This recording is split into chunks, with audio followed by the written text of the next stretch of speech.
The animals that stay eke out an existence, waiting for clouds to form. This is prime cheetah territory, and out on the open short grass of the Wachini Plain, a cheetah mother escorts her 4-month-old cubs while she hunts.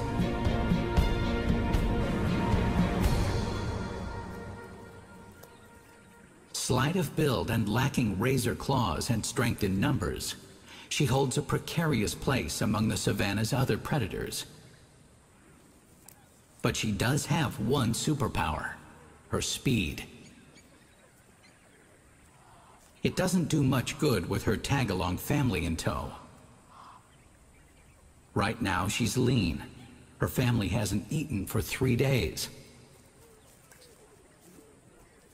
She scans the plains for her next meal. But these cheetahs aren't the only ones suffering. Times are tough here. In Lake Massac, now a giant mud puddle, hippos make the most of the water that's left.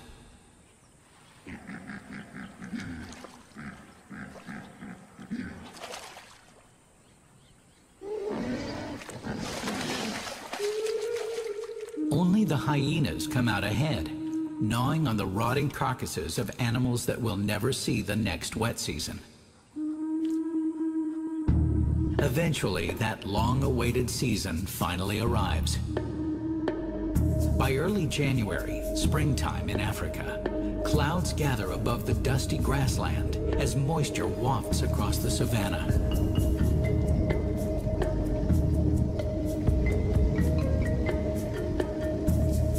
Rejuvenating rain transforms the landscape almost immediately, turning the dusty brown grassland to vibrant fields of green.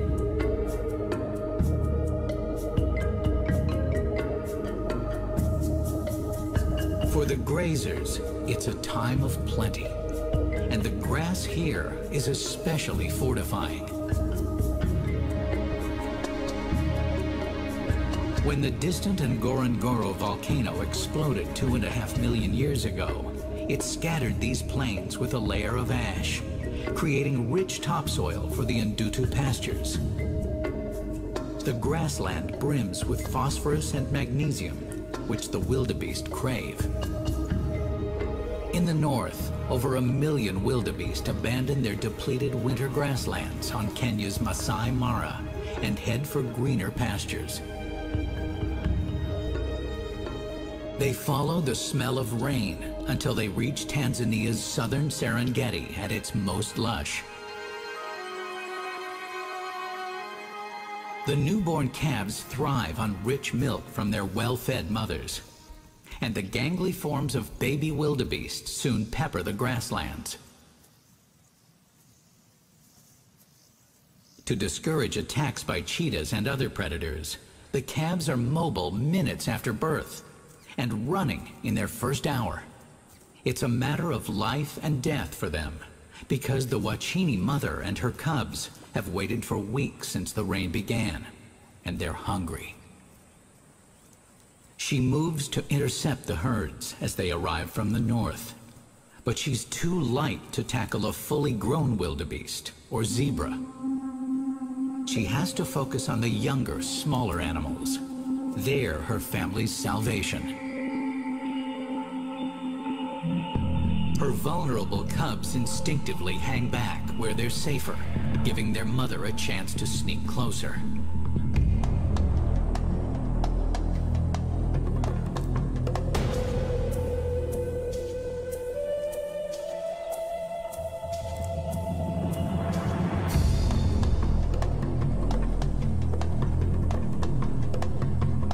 She waits for one calf to stray from the herd. Much like a Formula One race car, the cheetah boasts an impressive power-to-weight ratio. The light frame and oversized heart, lungs, and liver support a massive burst of energy during hunting.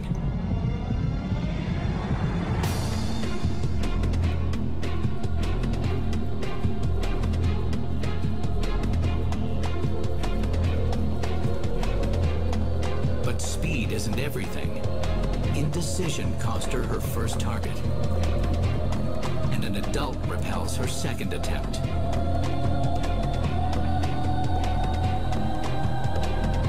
Cheetahs generally fail once for every successful kill. The Wachini mother will get another chance. Immediately, she moves back to where she hid her hungry cubs, knowing that every time she leaves them, they are vulnerable to predators. So far, these 3 cubs have been lucky. Cheetah mothers have a difficult time raising young.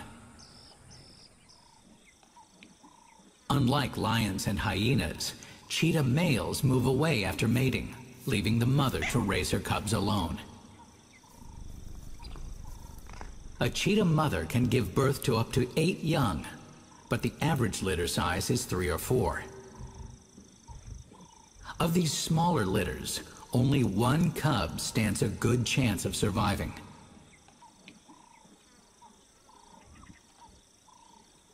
Cubs can't open their eyes for the first 2 weeks, and even then, they're dependent on their mother for everything. They stay hidden for up to 6 weeks, and they continue to suckle for 2 months. Then they're ready to share in their mother's kills. By that time, the cubs wear a pale mantle, perhaps to disguise them as honey badgers, a fierce and aggressive plains forager that predators tend to avoid.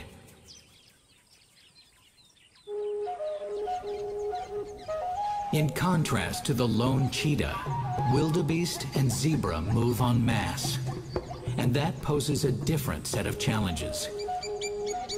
As they arrive in the wet south, the thirsty herds need to drink, and they refuel at the marshes of Ndutu.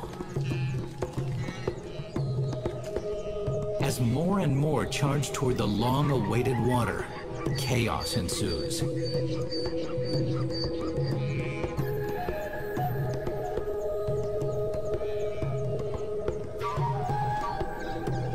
The discipline of the migration formed over so many miles quickly falls apart.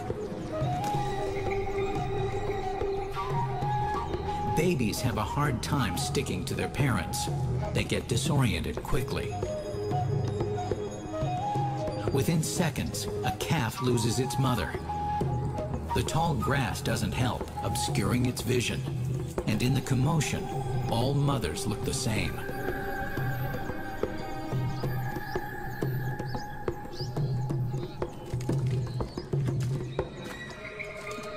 The calf is particularly vulnerable.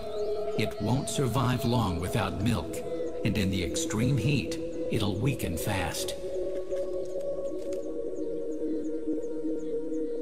It approaches a passing adult, hopefully, but gets rejected firmly.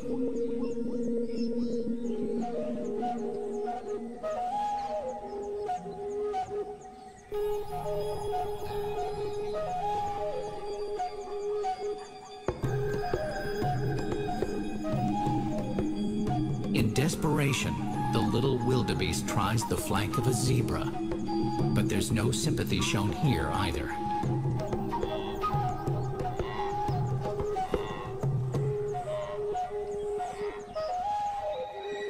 And its problems are just beginning. Another cheetah hides in the woodland.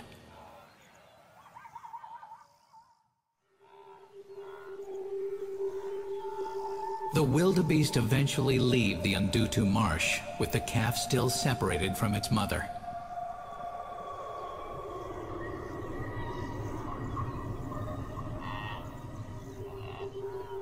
As they move into the verge of the woodland, the cheetah senses that an easy meal could be on the way.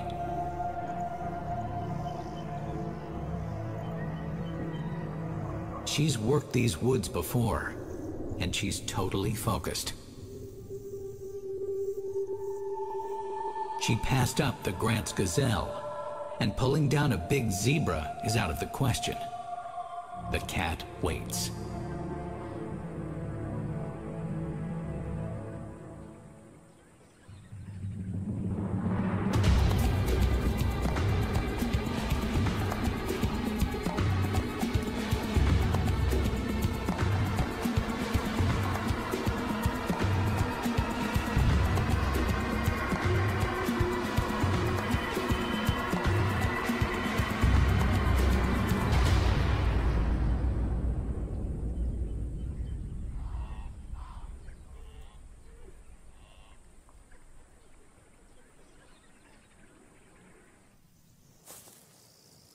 For this hungry cheetah, wildebeest calf is a welcome meal. But she can't eat yet. She needs to suffocate it as quietly as possible so other predators don't steal her catch.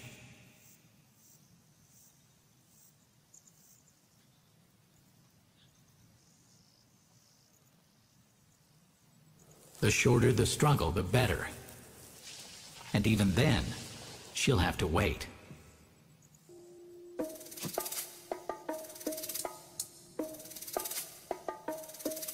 After running at 50 miles per hour for 300 yards, her heart races at 250 beats per minute.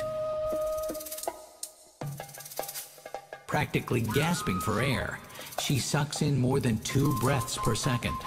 She can't eat until her breathing calms. While she recovers, she's on high alert, scanning the land for potential rivals for her hard-won meal. In a few minutes, her system has settled enough for her to search for a secure place to dine. She's a great hunter, but she has no firepower to defend her kill. And her options for hiding are limited.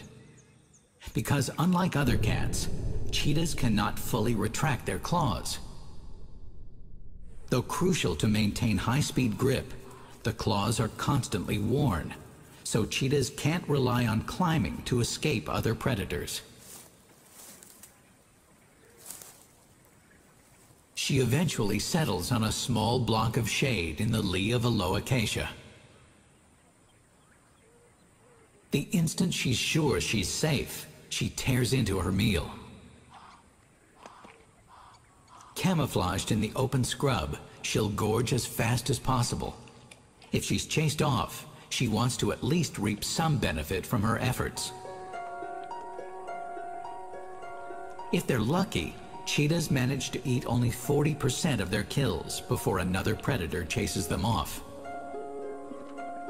This time, she's left in peace. But life is not always this easy.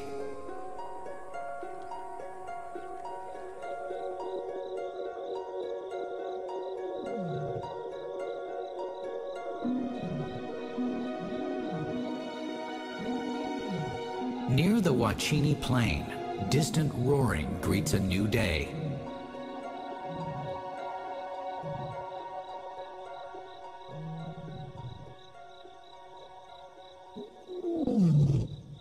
Not far from the mother cheetah and her cubs, a male lion calls out to his pride.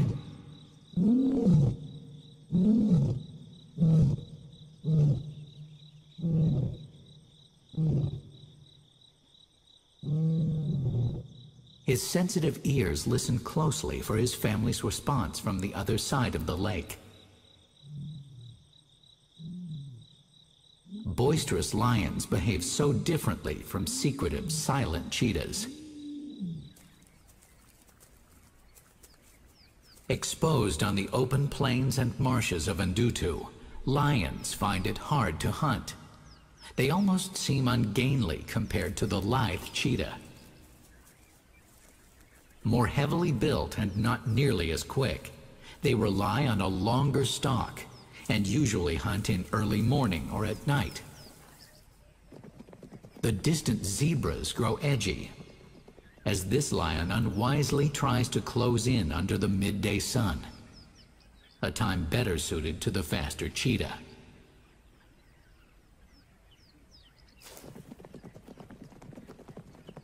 She shouldn't have bothered. As the zebra flee, the lioness wearily begins her long, hot walk back to the shade of the tree line.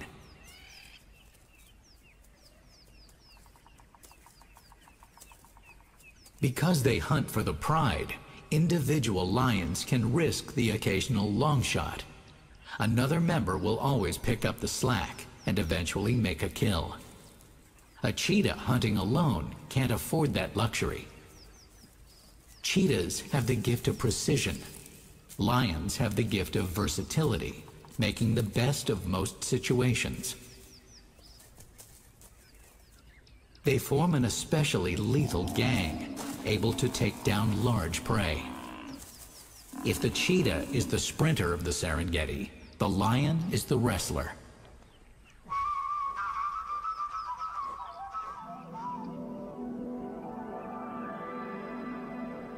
Back on the plains, the wildebeest migration progresses. While some herds graze, others follow the clouds north for another year. Their presence here is temporary. They could be miles away by morning.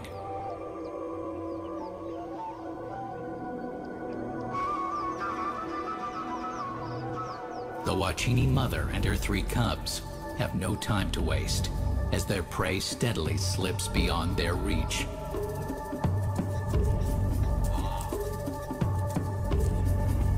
While the wildebeest move on, a few zebras straggle in the Huachini mother's territory, but that doesn't make them easy targets.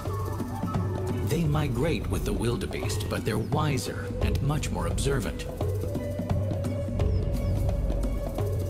Undaunted, the cheetah mother is still on the prowl. Yesterday's failed wildebeest attempt has left her family hungrier. Desperation hangs in the air, but she has to keep her focus.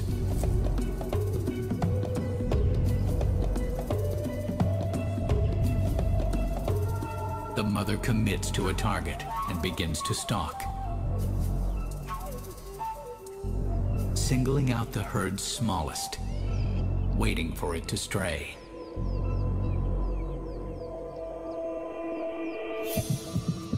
Then it's 0 to 60 in just a few strides.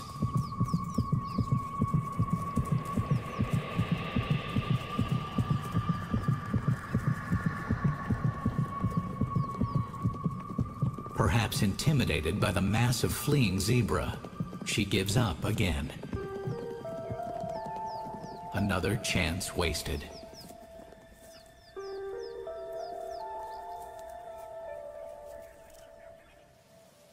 Watching from the edge of the woodland is a mother leopard. She too is a lone parent, but she takes a different approach than her slimmer cousin. First off, her cubs have better cover for hiding. They can stay concealed indefinitely, so the mother can hunt without worry.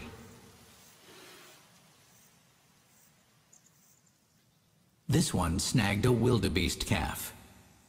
She stashes her kill high in a tree, out of hyenas and lions' reach. She can dine at leisure and save some for later. She has so much time to eat that she can remove the hair from the carcass before she starts, an indulgence a cheetah wouldn't dream of. She'll spend the day eating and snoozing, lounging high in the branches, while her cubs stay hidden. Compared to the cheetah, what a life.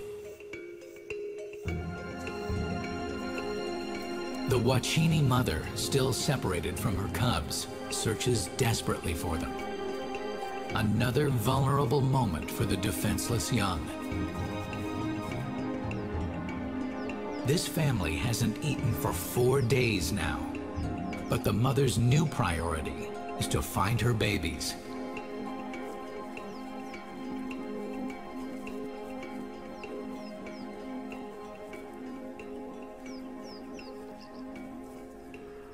As she searches, she lucks upon another opportunity. A small gazelle dawdles within striking range.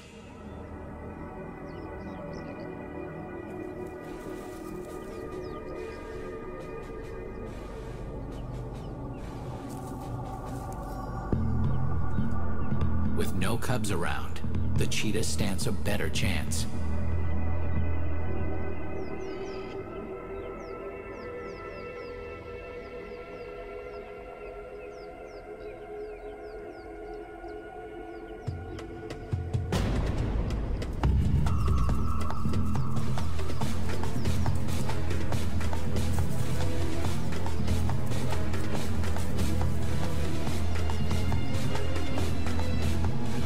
She's getting the opportunities, But the failed attempt minutes earlier has sapped her energy.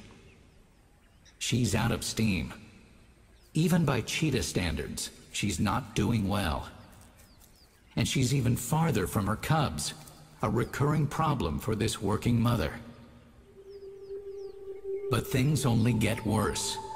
The zebra's tolerance of the mother is wearing thin. They take matters into their own hands, chasing her off, putting even more distance between her and her cubs, and leaving them dangerously exposed on the open plain. The panic-stricken cubs don't dive for cover, but call desperately.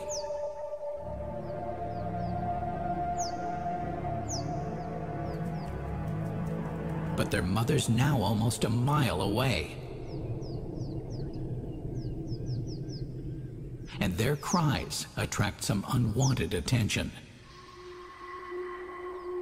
A clan of hyenas moves in to investigate. Hyenas instinctively kill cheetah cubs, not for food, but rather to erase future hunting competition. The hyenas come in for the kill. She has to reach the cubs before they do.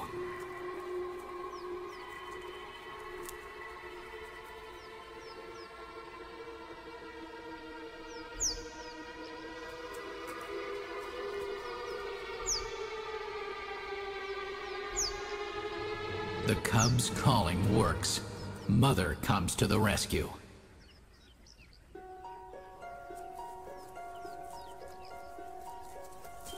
They're still hungry, but happily reunited. Although the hyenas are bigger and stronger than the mother, they're not really looking for a fight. They go off to make trouble elsewhere. Hyenas are happy to scavenge or even steal a meal from a careless predator, but they're also effective killers on their own. The departing wildebeest provide an opportunity.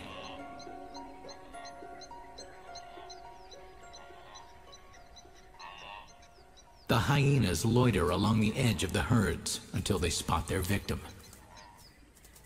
Then they break into a loping run.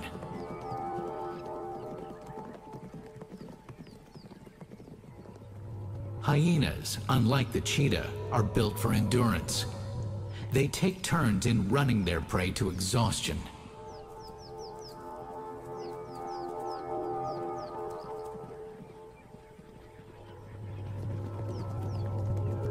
This chase turns out to be a rousing mission, and when they can't shake loose a suitably weak or slow wildebeest, they give up, for now. But their upsetting presence sends this wildebeest into a frenzied display.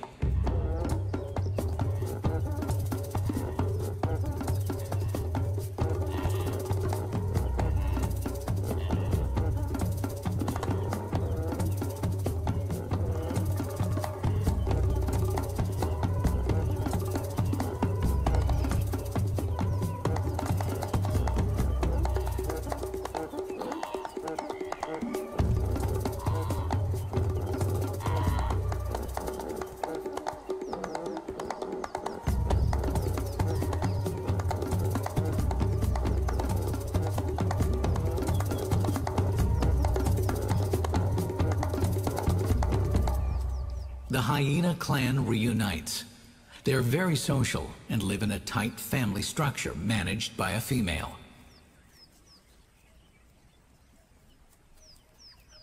Young hyenas remain in dens guarded by an adult, while the clan is out on long hunts. In further contrast to the cheetah, hyenas are hard as nails. They'll eat just about anything. While the cheetah typically eats less than half of its kill, hyenas can devour more than 80% of a carcass.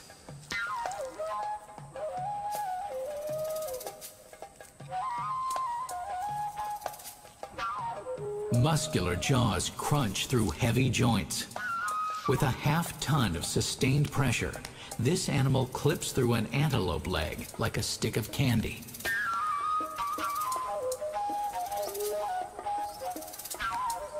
The hyena can digest solid bone, and it doesn't stop there. This hungry fellow swallows a hoof. Only the skull and horns are spared.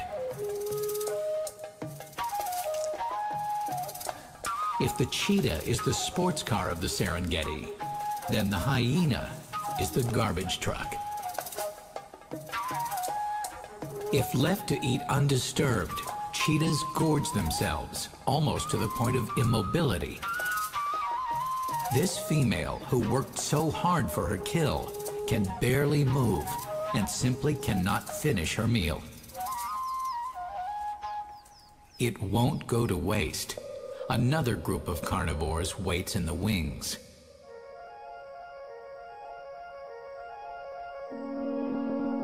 Vultures commute to the migration route, picking up what the predators leave behind.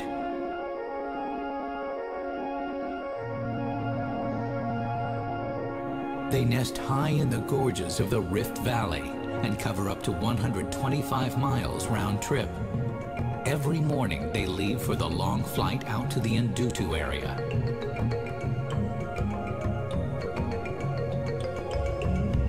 Surprisingly, old world vultures like these can't smell. They rely solely on their eyesight to locate carcasses. One by one, they drop onto the remains of a freshly killed zebra. Each species has its niche in the Serengeti machine. But unlike the big cats, different vulture species work together to divvy up a carcass. The curved, protruding necks of the Ruppell's griffon and white-backed vultures easily snake their way under the skin of the carcass to feed on the flesh inside. This is their special skill. On a particularly popular corpse, interspecies fights break out to win prime positions.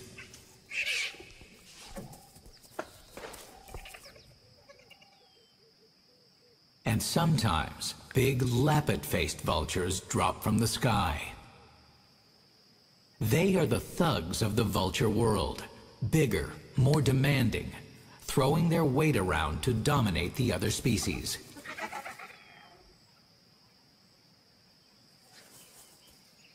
These birds have strong, muscular necks and huge, sharp beaks for pulling sinew and severing ligaments. They're built for efficiency, not looks. And they help all the vultures by breaking the carcass into smaller bits. No single species of vulture can be efficient on its own. They need the support and expertise of the others. Unlike the cheetah, they cannot work alone.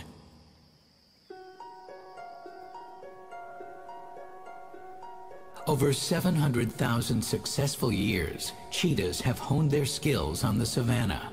The mix of open woodland and unobstructed grassland perfectly suits the cheetah's focused hunting style. And though the Huachini mother may be having a hard time hunting these days, she clearly was healthy enough to give birth to 3 energetic cubs and raise them for months. But now, aside from her hunting slump, she has another issue to deal with. Female cheetahs have big home ranges here. A female might claim as much as 150 square miles. But these ranges overlap, so contact with other cheetahs is inevitable. A floater arrives on the Huachini Plain, a wandering mother with older cubs, and she's on foreign ground. The Huachini mother spots her, and they stare each other down from a distance. It's a stalemate. The intruder tires of the standoff and lies down in the grass. Astoundingly, the Huachini mother retreats. She's been through a challenging time and shies away from conflict.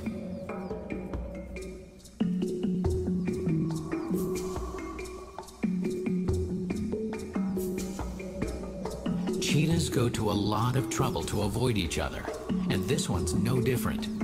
She moves deeper into her own territory. The cubs are confused by the mother's retreat. They have a lot to learn about their species' personal space.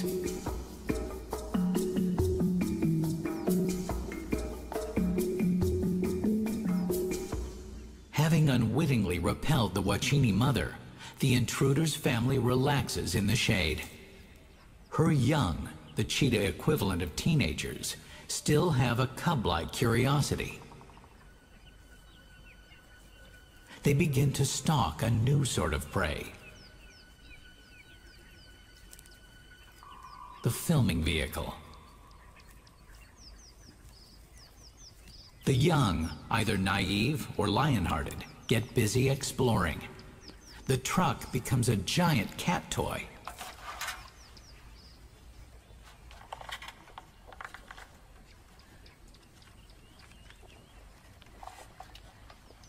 Despite the humans inside it, the cubs feel no threat. Their mother is not convinced. This cub spots a victim. It's the wind-proof microphone.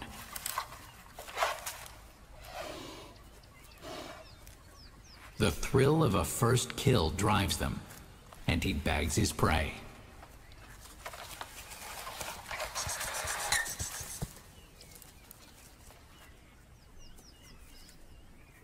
So much for an inconspicuous film crew. They have to break cover and attempt to retrieve the mic.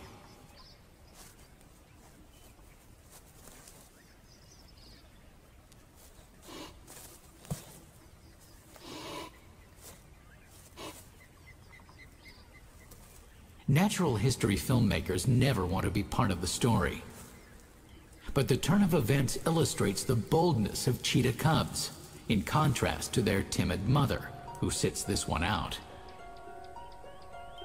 Cheetah are hungry.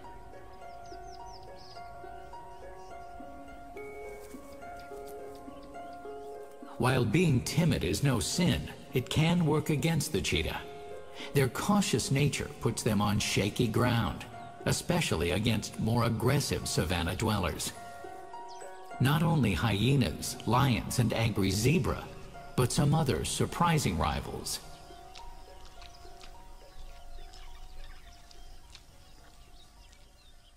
An unassuming warthog, generally a menu item, can turn ugly and pose a serious threat to this young cheetah. Faster than it looks and built like a toothed battering ram, this hot-headed hog is one beast the cheetah doesn't want to mess with. The warthog's after undisturbed foraging rights for her family and won't let the cheetah stand in her way.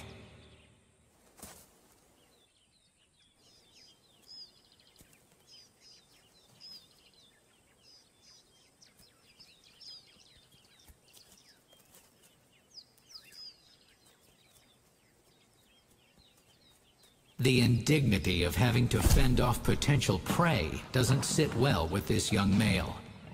The spat continues, but the warthogs stand their ground.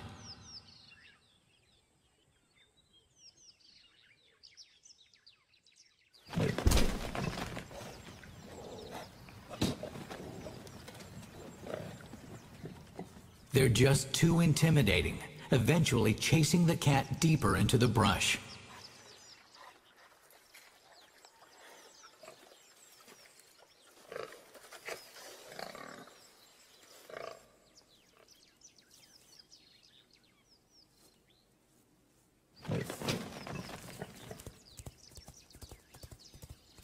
For the moment, the warthogs are brimming with confidence, but they're about to get their comeuppance. The timid behavior of the cheetahs hunting alone is just one side of their story. In other circumstances, these large cats are mean, lean, and formidable. On the small plain near the warthog's territory, 6 cheetah males have joined forces. Coalitions form when sub-adults band together after their mothers leave, often their brothers.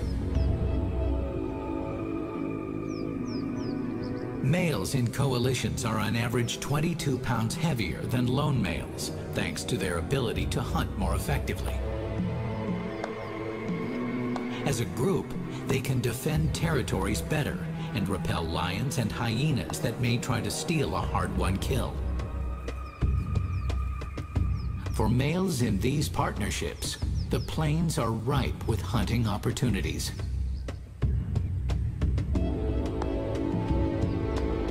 As fate would have it, the happy warthog family forages nearby, oblivious to any threat.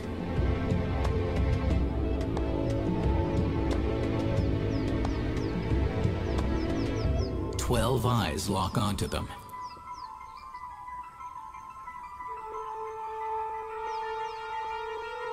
The big male spots them, but after their recent victory, the warthogs are downright smug.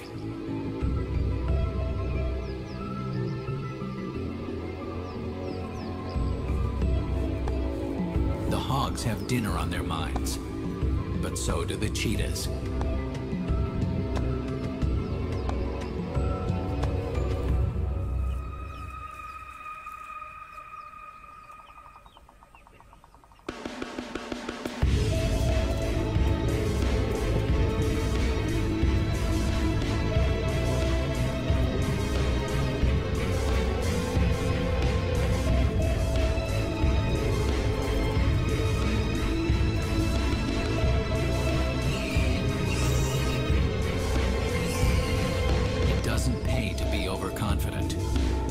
For the 6 cheetahs, one warthog makes a mere snack.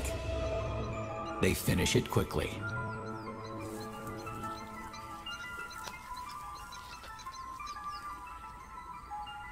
A hopeful jackal approaches, but he's not welcome. One cheetah escorts it away, while the others continue feeding. It's hard to believe these aggressive cheetahs are the same species as the Wachini mother. These males have strength in numbers, and the whole group benefits. Back on the short grass plains, the rain clouds have swung northwest, dragging the scent of moisture along with them. For the Wachini mother, time is rapidly running out. The wildebeest are moving away, leaving the Ndutu area, following the sprouting grass. As they move off the plain and back into the nearby woodland, another coalition waits. Strategically positioned, low and inconspicuous, they prepare for the streams of wildebeest to move closer.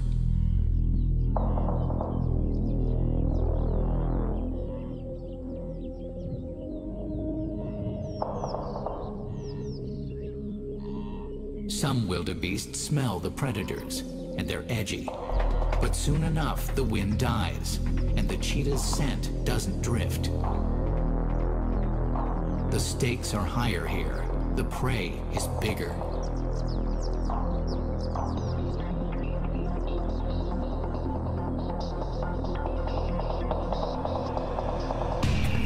The dominant male begins to run.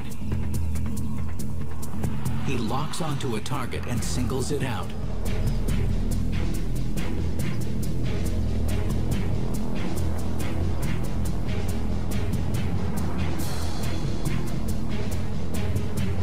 They have to stop it from returning to the herd.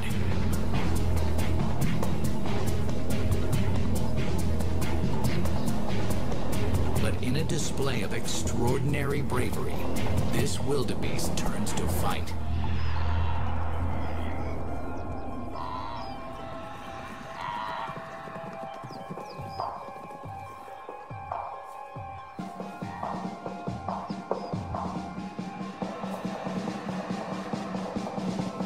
It has more stamina than the cheetahs, and it makes it back to the safety of the herd.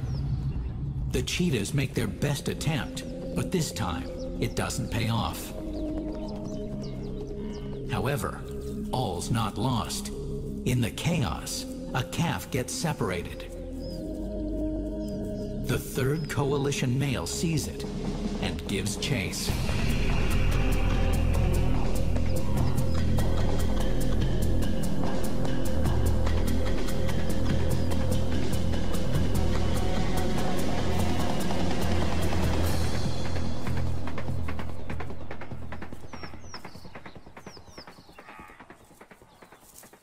The wayward calf has no chance against the coalition as the law of the savannah plays out.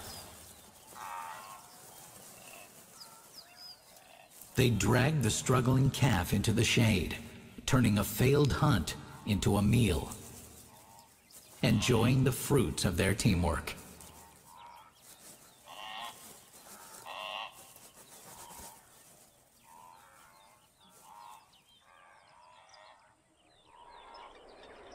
As they tear into the carcass, the remaining wildebeest continue north toward greener pastures.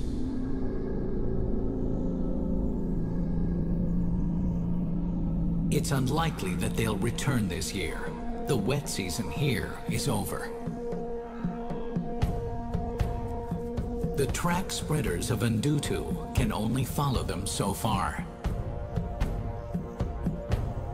The herds will move over 100 miles beyond the territories of the cheetahs.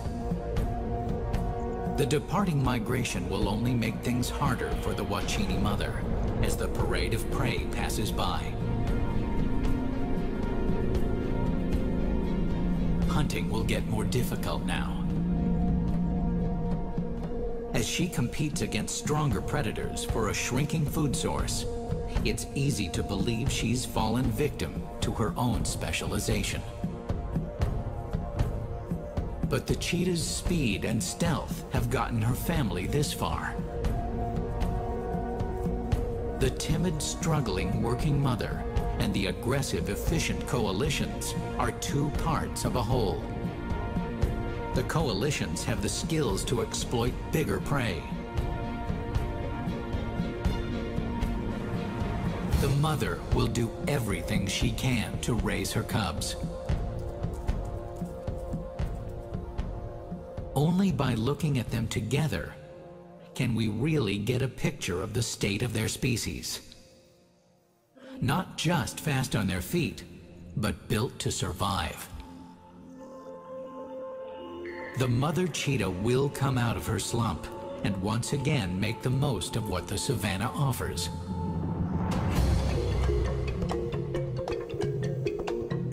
Though all her cubs may not make it, the ones that do may form a coalition of their own, continuing the line of specialized survivors, built for speed, despite the price.